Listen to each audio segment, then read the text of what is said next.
Здравствуйте. Который день в нашем городе идет снег. Вероятно, разговоры о потеплении климата и для Якутска стали уже не просто темой для обсуждения, а и реальностью. Снег идет, и мы с удивлением наблюдаем самые настоящие сугробы под стать тем, что наметается в южных широтах. Однако, кроме красоты, этот снег приносит еще и очень большие неудобства. О них мы поговорим сразу после рассказа о наиболее заметных событиях дня. Здравствуйте! И в продолжение темы зимы. Только что было принято решение о возобновлении занятий с понедельника в городских школах. В условиях резкого снижения количества заболевших ОРВИ медики и власти города сочли излишней такую меру предосторожности, как продолжение каникул. И все-таки целую неделю школьники законно прогуляли. Ну да, но в будущем каникулы будут объявляться не во всех школах сразу, а только в тех школах, где высокая заболеваемость ОРВИ. С этой целью в отдельно взятых школах будет осуществляться мониторинг. Ну да, наверное, в общем-то я еще могу добавить, что если такая зима будет такая же теплая, как сейчас, то, наверное, о прошлогодних каникулах, когда они продолжались там неделю, две даже, можно будет школьникам вообще забыть. И о других новостях. В эти дни в китайском Шанхае проходит крупнейшая туристская выставка в Азии. Впервые в ее работе принимают участие две якутские компании – Туристско-информационный центр Якутия и турфирма Хикари. Правда, пока отдельного стенда у наших компаний нет, и якутские экспонаты представлены в рамках единого стенда Российской Федерации. И все-таки конечная цель участия в таких выставках, привлечение иностранных туристов в нашу республику остается по-прежнему мечтой. Выезжает якутян в несколько раз больше, чем приезжает иностранцев в республику. Ну, судя по всему, виной тому удаленность Якутии. Ну, не без этого, конечно, хотя, в общем-то, специалисты считают, что основное препятствие все-таки в том, что инфраструктура туристская у нас все-таки не развита. Ну, даже начать с тех же самых гостиниц. Ну, я имею в виду туристские, дешевые, скажем, доступные гостиницы, а не Тыгын-Дархан или Полярная звезда. Депутаты окружного совета Якутска в пятницу обсудили проект бюджета на 2007 год. В скором будущем им предстоит рассмотреть его в первом чтении. По оценке мэрии, заявки на финансирование пришлось урезать на 1 миллиард 200 миллионов рублей. Но депутаты, я думаю, так просто не сдадутся. И, по крайней мере, часть урезанных статей расходов они все-таки постараются восстановить. Ну, хотя это будет сделать не так уж и просто, поскольку большая часть налогов, собираемых в Якутске, уходит в Россию и республику. Ну, так-то оно так. В общем-то, поэтому, как минимум, наверное, еще один год нам придется, ну, строго говоря, как бы помучиться. Это я в расчете на то, что единороссы все-таки выполнят свое обещание через Госдуму перераспределять часть доходов, которые получают, налоговых доходов, которые получают и тот, и другой бюджеты, перераспределять все-таки в пользу муниципалов. На очереди два сообщения из зала суда. Якутский городской суд приговорил к 4 годам лишения свободы условно с испытательным сроком Оконешникова, бывшего начальника смены службы организации перевозок аэропорта Якутск. Тот занимался хищением бланков авиабилетов, затем они оформлялись пассажирам. Обвинение доказало факт кражи 38 бланков и продажу 21. Ущерб был оценен в 151 тысячу рублей. Обвинительный приговор был вынесен и по другому делу. 28-летняя жительница столицы республики Мария Медведева была признана виновной в незаконном приобретении, хранении и изготовлении наркотических средств в особо крупном размере, а также в приготовлении и покушении на незаконный сбыт этих средств. Она была задержана с поличным при попытке продать более 10 граммов гашиша. Подсудимая была приговорена к 7 годам условно с выплатой штрафа в 15 тысяч рублей. И, между прочим, ведь корыстное преступление как раз самый тяжелый вид преступления для органов милиции и для следствия тоже. Ну и, как показывает статистика, их количество постоянно растет. Ну, кстати сказать, еще непонятно, рост количества этих преступлений, это что, результат более качественной работы органов, правоохранительных органов, или действительно происходит рост этих самых преступлений? Сказать это тяжело. И еще одно криминальное сообщение. Мы уже рассказывали о том, что в течение года в Якутске было зарегистрировано 8 нападений на игровые автоматы. Якутск вечерний пишет о новых.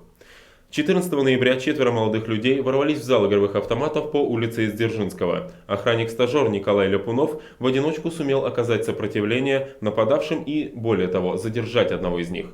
А через сутки двое неизвестных ворвались с автоматами в зал игровых автоматов по улице Жарницкого. Пригрозив охраннику и администратору, они взобрали выручку в 140 тысяч рублей. Не помогли ни камеры видеонаблюдения, ни тревожная кнопка. Хотя наряд вневедомственной охраны и прибыл на место происшествия за считанные минуты, нападавшим все же удалось скрыться. Ну а теперь о снеге. который мягок и красив, пока падает.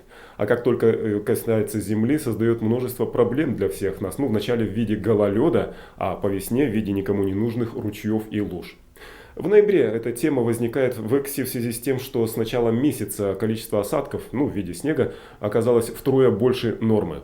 Об этом рассуждали сегодня на совещании в мэрии руководители столицы нашей республики, Роспотребнадзора, коммунальных служб, а также управляющих компаний и старост жилых домов Якутска.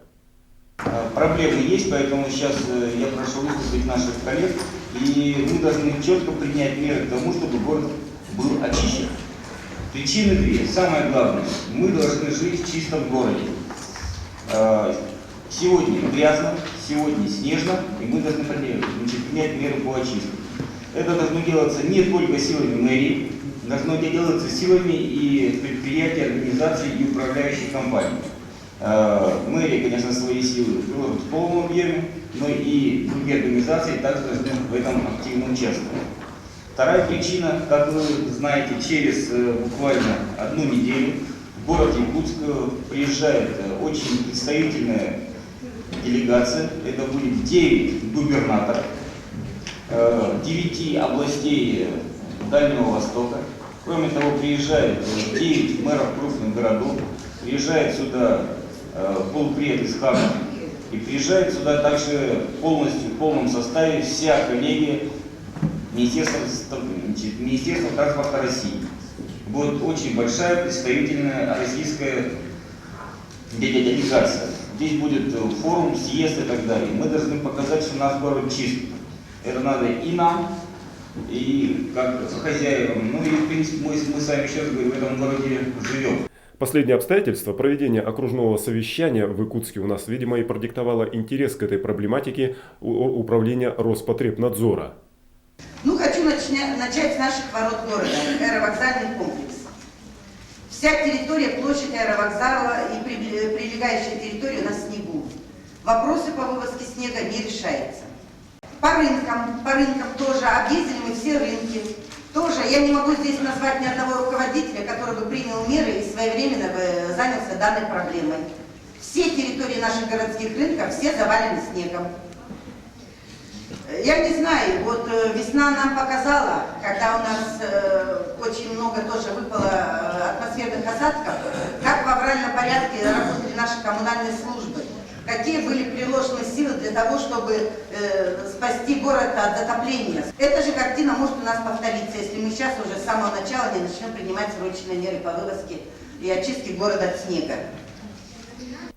Как это ни покажется парадоксальным, но руководители предприятий, ответственных за санитарную чистку нашего города, управляющих компаний, до сих пор толком не знают, куда везти снег. Вот действительно парадоксально кажется, так как будто бы в Якутске снег выпал совершенно неожиданно, внезапно, как будто бы никогда ничего подобного в прошлом не было. Ну, конечно же, все известно заранее, проблема несколько сложнее. Полигонов для вывоза снега в Якутске 2. Они были из года в год и остаются одними и теми же, но это именно полигоны. Вот в обыденном представлении, что ли, полигон это просто место, куда вывозится снег и все. На самом деле все сложнее, там должен осуществляться мониторинг, должны проводиться рекультивационные работы и ряд других мероприятий, довольно сложных и дорогостоящих. И затем, как ответственное предприятие, компания эти все работы осуществляет, производится надзор со стороны специальных контролирующих органов. Так вот, проблема в том, что вовремя не удается увязать отношения, согласования между вот этими контролирующими органами и хозяйствующими субъектами, что называется. Из-за этого и возникают вот такие несуразные вопросы, куда везти снег, которые возникнут в этот раз и на совещании в мэрии тоже.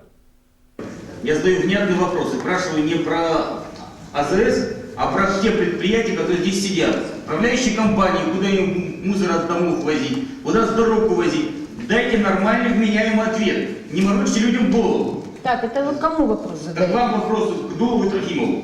Это вопрос надо городским властям, потому что по закону о муниципальном самообразовании именно в их ведении находятся вопросы по организации сбора и вывоза мусора с территории муниципального образования. Спасибо. Спасибо. Прошу ответить. Куда возить снег?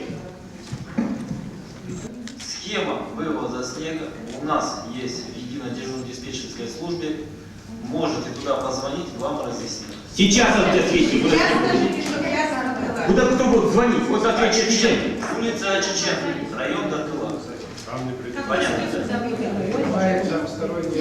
Чистый снег. Анализы вы проводите, издаете. Ростехнадзоре, Роспотребнадзор.